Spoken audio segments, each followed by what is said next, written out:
ಬಂಧುಗಳೇ, ಮಿತ್ರರೇ, ಮಾಧ್ಯಮ ಸ್ನೇಹಿತರೆ, ಈಗಾಗಲೇ ವಿದ್ಯುತ್ ಕಾಯ್ದೆ 2003ರ ಕಾಯ್ದೆಯು ಪಾಸ್ ಆಗಿದೆ. ಅದರನ್ವಯ ನಮ್ಮ ಕರ್ನಾಟಕದ 19 ಜಿಲ್ಲೆಗಳನ್ನು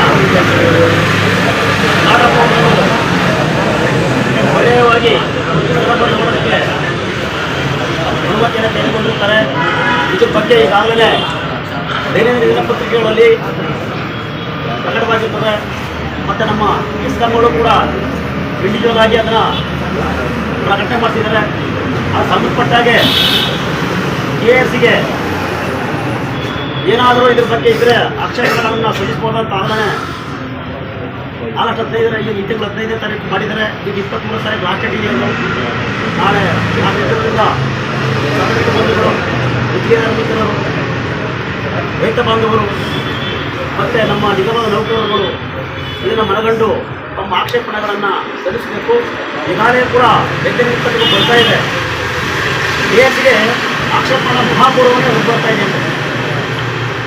ಮುಂದಿನ ದಿನಗಳಲ್ಲಿ ಖಾಸಗೀಕರಣ ಆದರೆ ಎಲ್ಲಕ್ಕಿಂತ ಹೆಚ್ಚಾಗಿ ಗ್ರಾಹಕರಿಗೆ, ರೈತರಿಗೆ ಹೆಚ್ಚಿನ ಹೊರೆ ಬರ್ತದೆ.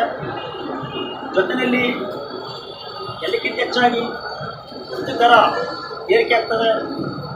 ಅದನ್ನು ನಾವು ಸರ್ಕಾರದ ಮಟ್ಟದಲ್ಲಿದ್ದರೆ ಅದನ್ನು ಕಂಟ್ರೋಲ್ ಮಾಡ್ಬೋದು. ಆದರೆ ಪ್ರೈವೇಟ್ ಅನ್ಕೊಂಡಾಗ ಕಂಟ್ರೋಲ್ ಮಾಡೋಕ್ಕಾಗಲ್ಲ. ಜೊತೆಯಲ್ಲಿ ಏನು ಈಗಾಗಲೇ ನೌಕರರುಗಳು ನಿಗಮದಲ್ಲಿ ಕೆಲಸ ಮಾಡ್ತಿರೋರು ಕೂಡ ಮುಂದಿನ ದಿನಗಳಲ್ಲಿ ಹಂತ ಹಂತವಾಗಿ ನೌಕರರ ಕಳೆದುಕೊಂಡು ಮುಂದೆ ಬರುವಂಥ ಯುವಕರಿಗೆ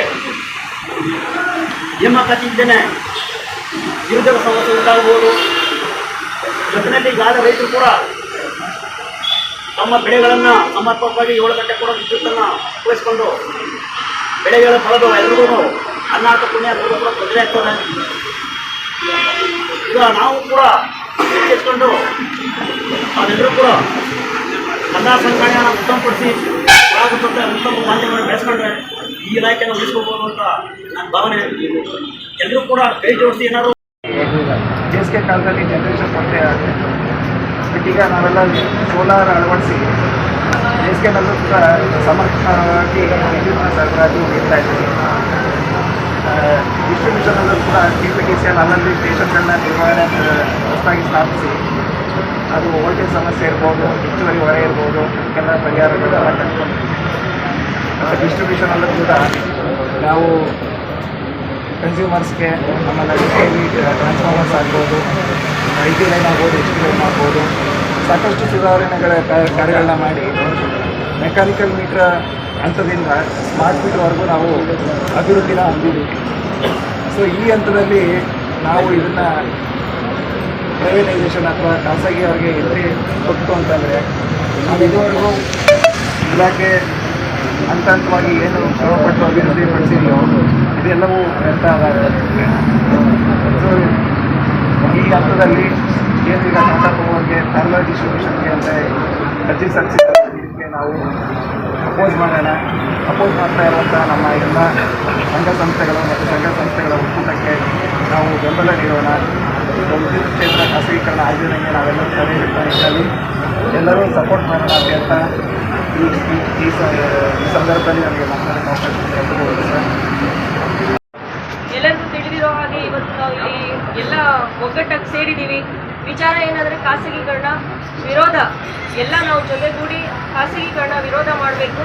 ಅದೇನು ಟಾಟಾ ಪವರ್ಸ್ ಅಂತ ಇತ್ತೀಚೆಗೆ ನಮಗೆ ಏನು ಅದು ಒಂದು ಗುರುತು ಬರ್ತಾ ಇದೆಯೋ ಅದ್ರ ಬಗ್ಗೆ ನಾವು ವಿರೋಧ ಮಾಡಿ ಎಲ್ಲ ಸೇರ್ಕೊಂಡು ನಾವು ಈ ಖಾಸಗೀಕರಣ ಅನ್ನೋದು ಏನಿದೆ ಅದನ್ನು ನಿಲ್ಲಿಸಬೇಕು ಅಂತ ನಾವೆಲ್ಲ ಒಗ್ಗಟ್ಟು ಸೇರಿ ವಾಯ್ಸ್ ರೇಸ್ ಮಾಡಬೇಕು.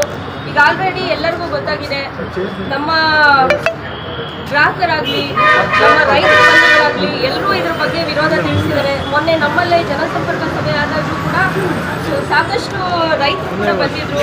ಅವರು ಕೂಡ ನಮ್ಮ ಜೊತೆ ಕೈ ಜೋಡಿಸಿ ಈ ಖಾಸಗೀಕರಣ ವಿರೋಧ ನಾವು ಇದ್ದೀವಿ ನಿಮ್ಮ ಜೊತೆ, ಇದಾದರೆ ನಿಮಗೆಲ್ಲ ನಮಗೂ ಇದರಿಂದ ಸುಮಾರು ನಮಗೆ ಕಷ್ಟಗಳು ಬರುತ್ತೆ, ಕಷ್ಟಗಳ ಸಂಗತಿ ಮುಂದಕ್ಕೆ ಎದುರಾಗುತ್ತೆ ಅಂತ ಹೇಳ್ತಾ ಅವರು ಕೂಡ ನಮ್ಮ ಕೈ ಜೋಡಿಸಿದ್ದಾರೆ.